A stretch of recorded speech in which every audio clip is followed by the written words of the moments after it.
ఓం మహాగణపతే నమః. జూన్ మాసంలో ద్వాదశ రాశుల వారికి ఉన్నటువంటి ఫలితాలు మనం చూసినట్టయితే, ఈ మాసంలో ఉన్నటువంటి గ్రహస్థితిని ముందుగా గమనించినట్టయితే మనకి గురువు జూన్ 2వ తేదీ నుంచి కర్కటక రాశిలోకి సంచారం చేస్తున్నాడు. ఇది ఒక ముఖ్యమైనటువంటి సంచారము. ఉచ్చ స్థితిలోకి సంచారం చేస్తున్నాడు. అదేవిధంగా శుక్రుడు మనకు 9వ తేదీ వరకు మిథునంలో ఉంటాడు. తర్వాత కర్కటక రాశిలోకి సంచారం అనేది ఉంటుంది.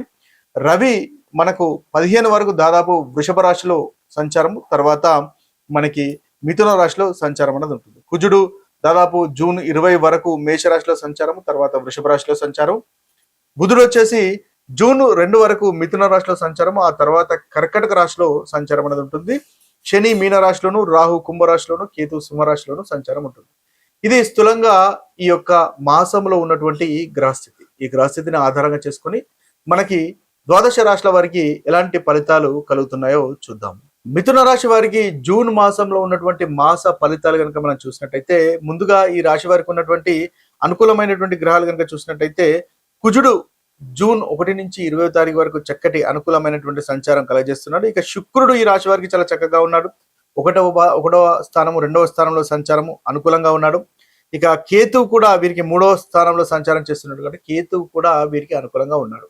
అయితే అనుకూలమైనటువంటి ఫలితాలను మనం చూసినట్టయితే, కుజగ్రహము 6వ అధిపతి, అదేవిధంగా లాభాధిపతి అయినటువంటి కుజుడు 11వ స్థానంలో లాభస్థానంలో సంచారం చేయడం వల్ల స్నేహితుల వల్ల ఆనందము, సంతోషము లేదా స్నేహితుల వల్ల సహాయ సహకారాలు పొందేటటువంటి అవకాశాలు మనకు కనిపిస్తున్నాయి.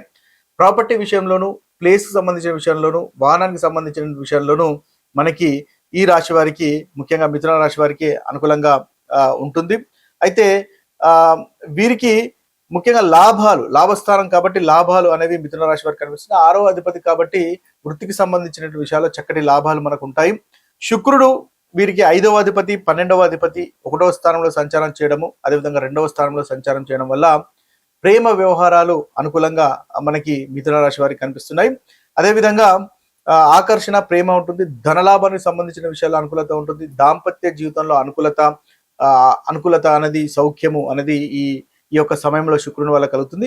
శుక్రుని వల్ల మీ యొక్క సంతానానికి సంబంధించిన విషయాల్లో కూడా చాలా చక్కగా అనుకూలంగా ఉంటుంది. సంతానం యొక్క పురోగవృద్ధి ఉంటుంది. సంతానానికి సంబంధించిన విషయాల్లో ఇన్వెస్ట్మెంట్స్ చేయడము లేదా ఇన్వెస్ట్మెంట్స్ ఏదైనా చేసేటటువంటి అవకాశాలు కూడా మనకు చక్కగా కనిపిస్తున్నాయి. కేతు వల్ల కూడా మంచి ధైర్యం పెరుగుతుంది. 3వ స్థానంలో సంచారం కాబట్టి కేతు కూడా మీకు చక్కగా అనుకూలంగా ఈ మాసంలో ఉన్నాడు. అయితే జాగ్రత్తలు తీసుకోవాల్సినటువంటి విషయాలు కనుక మనం చూసినట్టయితే, రవి అంతగా బాలేడు, బుధుడు కూడా బాలేడు కాబట్టి కాస్త కన్ఫ్యూజన్ అనేది ఉంటుంది. మాటల వల్ల ఇబ్బంది పడేటటువంటి అవకాశాలు మిథున రాశి వారికి కనిపిస్తున్నాయి. కోపము, మెంటల్ స్ట్రెస్ అనేది ఉంటుంది. ఖర్చులు అధికంగా ఉంటుంది. నిద్రలేమితనం కూడా ఉండే అవకాశాలు మనకు కనిపిస్తున్నాయి. కాబట్టి ఆ విషయాలు కాస్త జాగ్రత్త పడండి. చక్కటి పరిహారాలు తీసుకోవడం వల్ల మంచి ఫలితాలు మనకు ఉంటాయి. మన విషయంలో స్ట్రాంగ్ ఉంటుంది. కెరీర్ లో ప్రెషర్ ఉంటుంది. రిలేషన్షిప్ అనేది పాజిటివ్ గా ఉంటాయి. మైండ్ అంటే కాస్త అన్స్టేబుల్ గా, నిర్ణయాల విషయాల్లో అన్స్టేబుల్ గా ఈ మాసంలో ఈ రాశి వారికి ఉంటుంది. జూన్ మాసంలో ఉన్నటువంటి పరిహారాలు కనుక మనం చూసినట్టయితే, మేషరాశి వారికి రవి, అదేవిధంగా కుజుడు, శని, కేతువు ఈ 4 గ్రహాలు అంతగా అనుకూలంగా లేవు కాబట్టి సూర్య నమస్కారాలు చేయండి. మంగళవారం హనుమంతుని పూజ చేయండి. శనివారము అదేవిధంగా దానం చేయండి, లేదా శనివారము హనుమంతుని దర్శించుకోండి. తద్వారా చక్కటి ఫలితాలు ఈ మేషరాశి వారికి కలుగుతాయి. ఇవి పరిహారంగా ఉంటుంది. ఇక వృషభ రాశి వారికి సంబంధించినటువంటి పరిహారాలు కనుక మనం చూసినట్టయితే, వృషభ రాశి వారికి రవి బాలేడు. ఈ యొక్క మాసంలో బుధుడు, కుజుడు, గురువు, రాహు, కేతు దాదాపు అధికమైనటువంటి గ్రహాలు వృషభ రాశికి అంతగా అనుకూలంగా లేరు. కాబట్టి ముఖ్యంగా విష్ణు సహస్రనామాలు పఠించండి, వినండి, సూర్య నమస్కారాలు చేయండి. రాహు కేతు ప్రభావం తగ్గడానికి ముఖ్యంగా హనుమంతుని ఆరాధించండి. శనీశ్వరుని ఆరాధించండి. తద్వారా ఈ రాశి వారికి చక్కటి ఫలితాలు కలుగుతాయి. ప్రతికూలత అనేది తగ్గుతుంది. ఇక మనం మిథున రాశి వారి కనుక చూసినట్టయితే, మిథున రాశి వారికి ఈ యొక్క మాసంలో ముఖ్యంగా రవి, బుధ, శని, రాహు ఈ 4 గ్రహాలు అంతగా అనుకూలంగా లేరు. కాబట్టి ఈ మిథున రాశి వారి కనుక చూసినట్టయితే, బుధవారం రోజు విష్ణు సహస్రనామాలు వినండి, చదవండి. శనివారం రోజు నల్ల నువ్వులు దానం చేయండి. అదేవిధంగా ధ్యానము, మెడిటేషన్ చేయడం వల్ల మిథున రాశి వారికి చక్కగా ఉంటుంది. సూర్య నమస్కారాలు చేసే ప్రయత్నం చేయండి. ఇది మీకు చక్కటి పరిహారంగా పనిచేస్తుంది. ఇక మన కర్కటక రాశి వారి కనుక చూసుకున్నట్టయితే, కర్కటక రాశి వారికి బుధ, గురు, శని, రాహు, కేతు ఈ 4 గ్రహాలు అంతగా అనుకూలంగా లేరు. కాబట్టి వీరు గురువారం రోజు ఏదైనా దానం చేయండి, మీకు పరిహారంగా పనిచేస్తుంది. అదేవిధంగా శనివారం హనుమంతుని ఆరాధించండి, తద్వారా మనకి కర్కటక రాశి వారికి చక్కటి పరిహారంగా పనిచేస్తుంది. ప్రతికూలమైనటువంటి ఫలితాలు తగ్గుతాయి.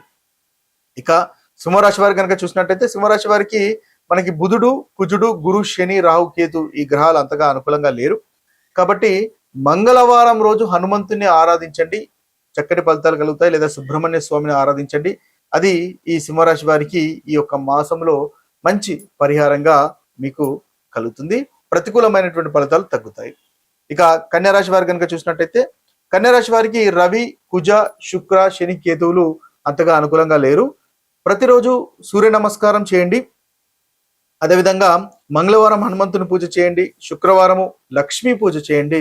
తద్వారా ఈ మాసంలో మీకు చక్కటి అనుకూలమైనటువంటి ఫలితాలు కలుగుతాయి. ఇక తులారాశి వారి కనుక చూసినట్టయితే తులారాశి వారికి ఈ యొక్క మాసంలో రవి, బుధ, కుజ, గురు, రాహు ఈ గ్రహాలు అనుకూలంగా లేవు.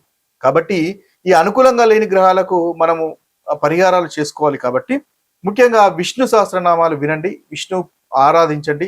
తద్వారా వెంకటేశ్వర స్వామిని ఆరాధించండి, చక్కటి ఫలితాలు కలుగుతాయి. రాహు ప్రభావం తగ్గడానికి దుర్గామాతను ఆరాధించండి.